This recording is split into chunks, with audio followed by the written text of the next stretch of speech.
ब्रह्मा जी के 5वें सिर का रहस्य। प्राचीन काल में सृष्टि के रचयिता ब्रह्मा जी के 5 सिर हुआ करते थे, जो उन्हें अद्भुत दृष्टि देते थे। इन 5 सिरों की मदद से वे चारों दिशाओं और आकाश की ऊंचाइयों पर एक साथ नजर रख सकते थे। ब्रह्मा जी ने अपनी दिव्य शक्तियों से इस विशाल और सुंदर संसार को आकार दिया था। समय के साथ अपनी रचना की सफलता ने ब्रह्मा जी के मन में एक गहरा गर्व पैदा कर दिया। धीरे धीरे ये गर्व एक शक्तिशाली अहंकार में बदल गया, जिसने उनकी बुद्धि को प्रभावित करना शुरू किया। ब्रह्मा जी को लगने लगा कि वे ही इस पूरे ब्रह्मांड के एकमात्र और सबसे शक्तिशाली स्वामी हैं। उनके मन में यह विचार आने लगा कि सभी देवताओं को केवल उनकी ही आराधना करनी चाहिए। अहंकार के कारण वे भगवान विष्णु और महादेव की शक्तियों को खुद से कम आंकने लगे। एक दिन स्वर्ग में सभी प्रमुख देवताओं की एक विशाल और भव्य सभा आयोजित की गई।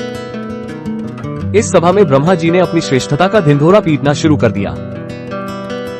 उन्होंने गर्व से घोषणा की कि उनके बिना इस संसार का कोई अस्तित्व संभव नहीं है।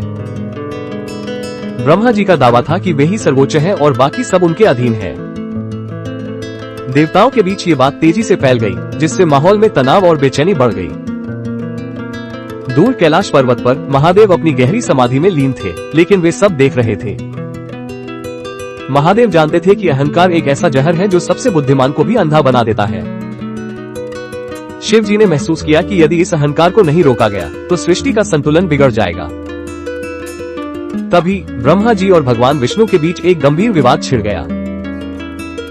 दोनों के बीच इस बात पर बहस शुरू हुई कि वास्तव में सबसे श्रेष्ठ और शक्तिशाली कौन है। जैसे जैसे तर्क वितर्क बढ़ता गया, विवाद इतना गहरा गया कि पूरे ब्रह्मांड की शांति भंग होने लगी।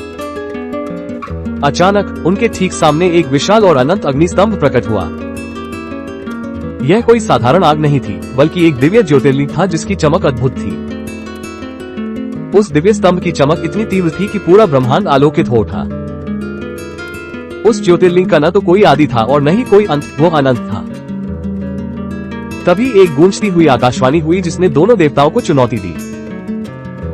आकाशवाणी ने कहा, जो भी इस ज्योति के छोर को खोज लेगा वही सबसे श्रेष्ठ कहलाएगा। चुनौती सुनते ही भगवान विष्णु ने एक महत्वपूर्ण निर्णय लिया और अपना रूप बदला। विष्णु जी ने वराह रूप धारण किया और पाताल की गहराइयों की ओर नीचे की दिशा में निकल पड़े। दूसरी ओर ब्रह्मा जी ने अपने वाहन हंस की सवारी की और आकाश की ऊंचाइयों की ओर उड़े। हजारों वर्ष बीत गए, दोनों अपनी पूरी शक्ति लगाकर इस अनंत ज्योति का अंत खोज रहे थे। भगवान विष्णु पाताल की गहराइयों में बहुत नीचे चले गए, लेकिन उन्हें कोई अंत नहीं मिला।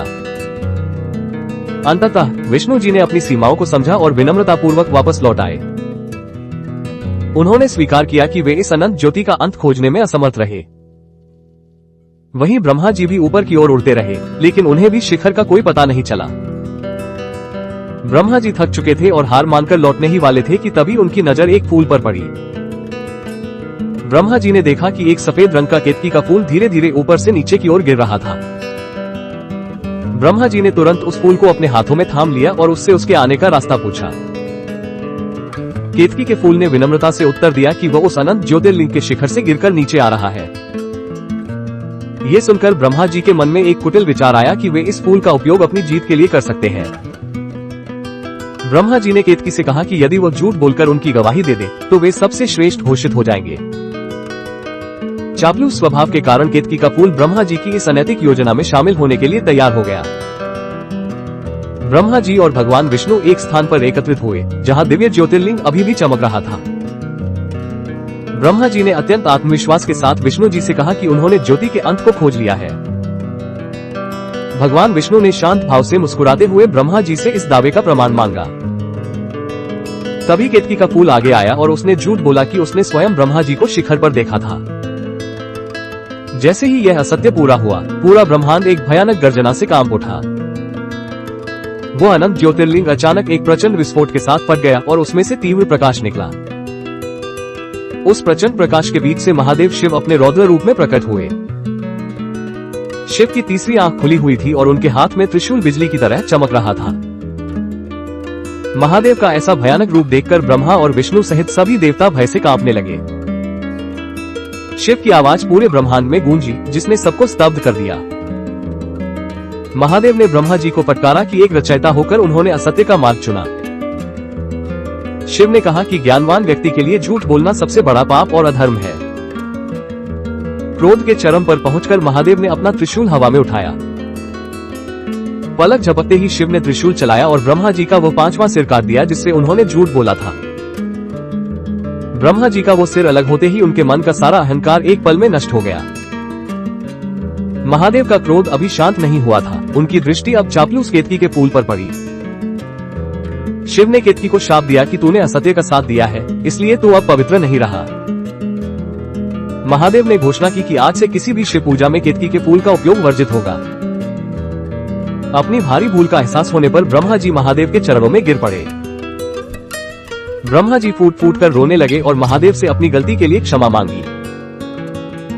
ब्रह्मा जी ने स्वीकार किया कि अहंकार ने उनकी बुद्धि को भ्रष्ट कर दिया था। महादेव, जो अत्यंत दयालु भी है, ब्रह्मा जी की सच्ची पश्चाताप देखकर शांत हुए। शिव ने ब्रह्मा जी को क्षमा तो कर दिया, लेकिन उनके लिए एक अटल नियम निर्धारित किया। उन्होंने कहा कि झूठ और अहंकार के कारण अब संसार में ब्रह्मा की पूजा बहुत कम होगी। महादेव ने बताया कि लोग अब केवल सत्य और निस्वार्थ भक्ति के मार्ग पर चलने वालों को पूजेंगे। यही कारण है कि आज दुनिया भर में शिव और विष्णु के मंदिर तो हैं, पर ब्रह्मा जी के मंदिर दुर्लभ है।